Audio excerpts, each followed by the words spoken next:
JTV news స్వాగతం. తిరుపతిలో పెంటా వాలెంట్ టీకాను పద్మావతి మహిళా యూనివర్సిటీ ఆడిటోరియం నందు ఆంధ్రప్రదేశ్ ముఖ్యమంత్రి నారా చంద్రబాబు నాయుడు చేతుల మీదుగా జ్యోతి ప్రజ్వలన చేసి అనంతరం శిశువుకు పెంటా వాలెంట్ టీకాను వైద్య ఆరోగ్య శాఖ మంత్రి కామినేని శ్రీనివాస్ ముఖ్యమంత్రి సమక్షంలో వేశారు. అనంతరం రాష్ట ముఖ్యమంత్రి మాట్లాడుతూ ఈ రాష్టం మనది, మన అందరిది, దీన్ని చక్కగా తీర్చిదిద్దుకోవాల్సిన బాధ్యత ప్రతి వారిపై ఉంది. ముందుగా మాతా శిశు మరణాలపై దృష్టి పెట్టండి, వాటిని పూర్తిగా అరికట్టండి. దంపతులను ఈ విషయంలో చైతన్యవంతం చేయండి.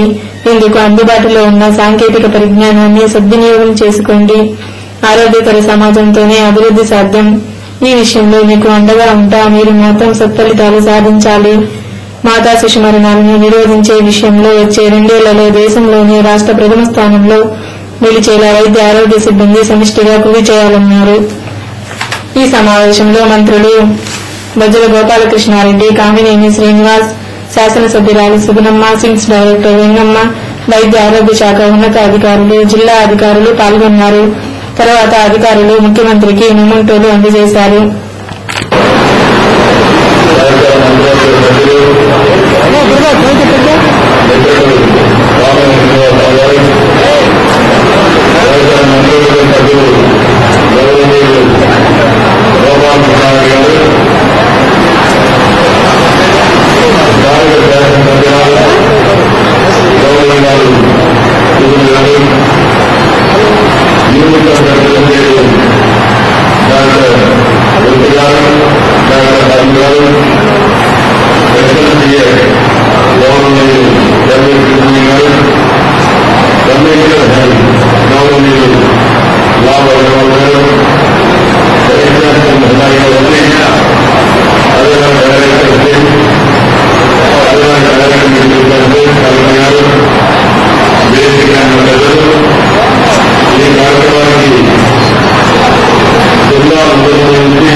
అంటే ఇందులో మనం చూస్తే చాలా వరకు ఎక్కువ మందికి ఉన్నాయి.